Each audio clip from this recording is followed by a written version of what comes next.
আর নাম বলতে পারবো না, কিন্তু আপনাকে একটা কথা বলতে চাই।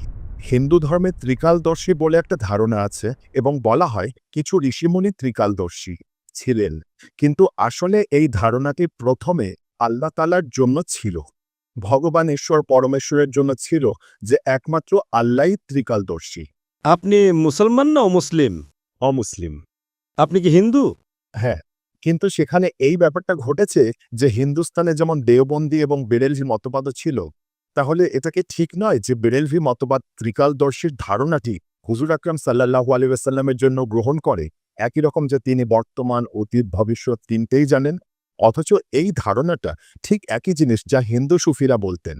এবং এখনো এমন কিছু লোক আছে যারা হযরত আলীর জন্য এটা বলে, এবং কিছু লোক আছে যারা বিভিন্ন সাধু সন্তদের জন্য বলে যে তারা ত্রিকালদর্শী। ভাই সাহেব, এই যে ত্রিকালদর্শীর কথা আপনি বলছেন, কোনো হিন্দু গ্রন্থে এর উল্লেখ আছে? বেদে আছে? আপনি কি আমাকে একটু রেফারেন্স দেবেন? বেদে আছে নাকি উপনিষদে আছে, নাকি ভগবদ্গীতায় আছে, নাকি মহাভারতে আছে? এই ত্রিকালদর্শী কোথায় আছে? আপনি কি জানেন কোথায় আছে? না। আমি হিন্দু ধর্মের ছত্র, আমি হিন্দু ধর্ম পড়েছি। যা বেদে লেখা আছে তাকে বলে অবতার। এই ত্রিকালদর্শী নিয়ে আপনি বলছেন বেরেলভিরা বলে, এটা আপনি কোথা থেকে নিয়ে আসছেন? আপনি কোন বইতে এটা লেখা আছে বলছেন? হিন্দুদের কোন বইতে এটা লেখা আছে? আপনি কি নিজের মন থেকে বলছেন? আমি আমার মন থেকে বলছি। আপনার মন গড়া কথার সাথে আমার কোনো লেনদেন নেই। এখানে এই হিন্দু ধর্ম সম্পর্কে আপনি বইয়ের রেফারেন্স দিন। তাহলে হিন্দু ধর্ম বলবেন না, বলুন আমি মন থেকে বলছি। যখন হিন্দু ধর্মের রেফারেন্স দেবেন তখন প্রমাণ চাই। আমি ইসলাম নিয়ে বললে প্রমাণ পেশ করব, কোরআনের রেফারেন্স দেব, এই সূরা এই আয়াত নম্বর।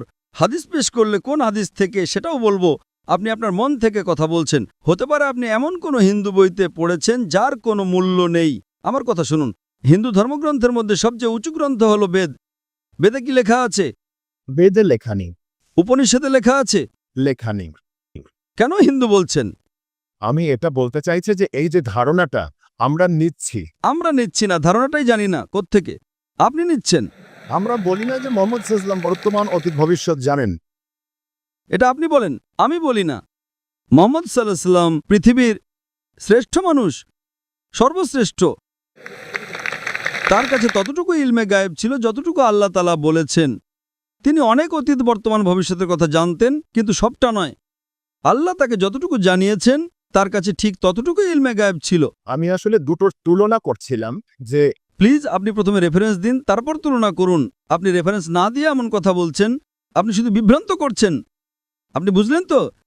মুখে কাপড় বেঁধেছেন, নাম বলছেন না, কোনো সমস্যা নেই। গতকাল এত হিন্দু এসেছিল, গতকাল এত প্রশ্ন করেছে, আপনি মুখে কাপড় দিয়ে রেখেছেন। আমার সন্দেহ হচ্ছে। আপনি রেফারেন্স দিন, আমার কোনো আপত্তি নেই, নইলে অন্য কোনো প্রশ্ন করুন।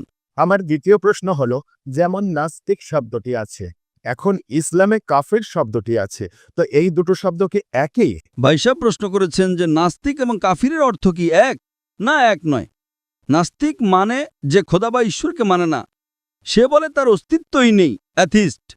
নাস্তিক মানে অ্যাথিস্ট, মানে সে বলে খোদার কোনো অস্তিত্বই নেই। কাফিরের অর্থ হলো যে কুফর করে, গোপন করে। কাফির শব্দটি আরবি শব্দ কুফর থেকে এসেছে, যার অর্থ গোপন করা। এবং ইসলামিক পরিভাষায় কাফির তাকে বলা হয় যে ইসলামের সত্যকে অস্বীকার করে। গোপন করা বা অস্বীকার করাকে কুফর বলে। যদি কেউ আল্লাহ সুবহানাহু ওয়া তাআলা বা আল্লাহর আদেশ নিষেধ না মানে এবং অস্বীকার করে, তাকে আমরা কাফির বলি। তো কাফির নাস্তিক হতেও পারে, নাও পারে। এই দুটো শব্দ আলাদা, কিন্তু নাস্তিক মানে যে খোদাকে মানে না। কাফির খোদাকে মানতে পারে, কিন্তু ভুল খোদাকেও মানতে পারে। ইংরেজিতে আপনি যাকে কাফির বলছেন তাকে অ্যাথিস্ট বলে। নাস্তিককে ইংরেজিতে অ্যাথিস্ট বলে। কাফিরকে বলা হয় ওয়ান হু রিজেক্টস। দুটোর মধ্যে পার্থক্য আছে।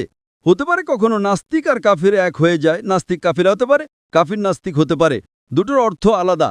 নাস্তিক মানে যে খোদার অস্তিত্বে বিশ্বাস করে না, কাফির হলো যে অস্বীকার করে।